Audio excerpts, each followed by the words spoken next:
Hello, ladies and gentlemen. Happy Friday to you all who may be watching this Friday episode of Ted's Booze Cellar with your most gracious host, me, Ted. Now, there might be a chance that I might be doing more than one episode of the Booze Cellar tonight, so keep tuned on this channel for any future uploads or anything related to that. But today, we're going to be taking a look at the different version of a drink that we actually sell at the University of Sussex Students' Union bars, particularly at Falmer Bar.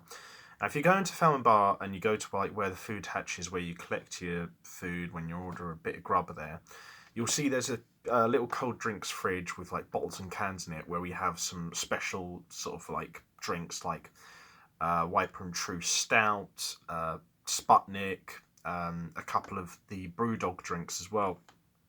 And the Wiper and True Stout that we sell there is this really weird sort of sweet milk stout. It's quite interesting. It's a bit of an acquired taste, so I can't really guarantee that it's everyone's liking. But I may very well do a review of it in the future because it's an interesting drink and it's got a very particular flavour that even if not everyone likes, I feel still is worth looking into. But today, instead, we're going to be looking into another drink by Wiper and True, which in this case is probably a bit more palatable to a wider range of people, which is Wiper and True Kaleidoscope, which is a pale ale. It's only 4.2%, so it's not too strong. You could probably have quite a few of these and not get too drunk. But you could get quite drunk on it if you want to be really hipster about having a sesh. So I'll leave that up to everyone, but always, drink responsibly. On the back it says, "This is our exploration into the flavours that a trio of hops can create. The combinations will change with the seasons, but the intention remains constant: to bring you a pale ale that is harmonious, bright, and refreshing. Store refrigerated upright and pour gently." So thankfully, it doesn't seem like they're being too poncy about it and going down the route that some developers of say a few IPAs do, where they just make it about some pretentious message of just trying to create a message through a drink. The impression I get from this is they're just trying to create a nice pale ale that everyone can enjoy, and it's refreshing and chilled out, and it's suitable to most, if not all, of the seasons of the year. So I can appreciate that honesty and simplicity, so I'm looking forward to this, especially considering it's not too strong, so I don't think it would be too unpalatable, shall we say. But anyway, as always, bottoms up.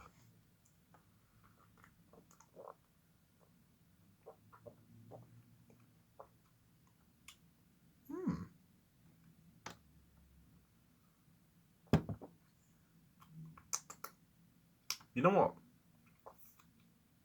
With such a story on the back of the bottle, I sometimes become a bit of a cynic, and I expect it to have a drink like this with a message like that on the back of the bottle to have a bit of a messy and pretentious taste, but I'm very pleasantly surprised. They were absolutely right. This is a really nice, straightforward, comes as it goes pale ale that's refreshing. Its flavour is straightforward. It's not too overpowering. It's a really nice pale ale. I could genuinely imagine most people having this. So right off the bat, I'm going to say it's a buy, and I recommend it for most people. Does smell rather of a fairly fruity, peachy sort of smell. So it's got that going for it if you're looking for something that's got fruity aspect to it. In terms of taste, what can I compare this to? I could probably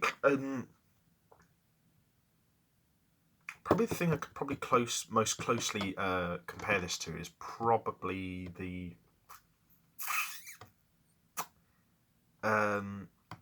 hazy summer pale ale from either Fuller's or Holler. But it's probably a little bit heavier than the Holler one though, but it's still really, really nice. Pardon me. Yeah, I don't know. This is a really nice one. I'd say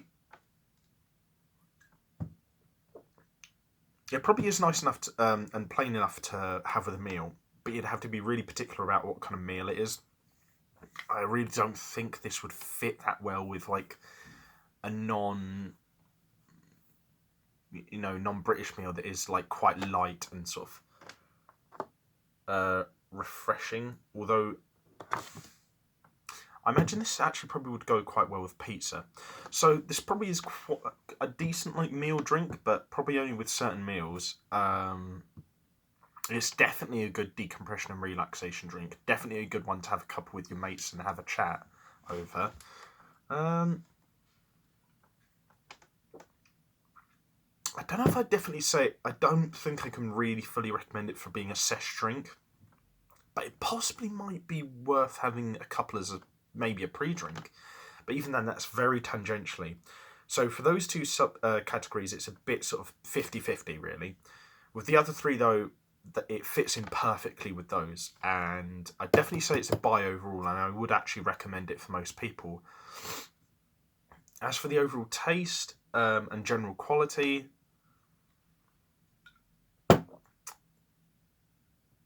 solid 8 out of 10. This is a really, really nice ale. I can genuinely recommend this for most, but if not all people who are interested in trying beer and ale. But yeah, no, thoroughly well recommended. If someone would buy this for me, I'd be very happy. I'd definitely buy it myself again in the future. And yeah, a review of the Milk Stout by Wiper and True will be coming out at some point in the future, so keep tuned for that. And yeah, as always, if you guys enjoyed this video, leave a like, share, and subscribe. What else?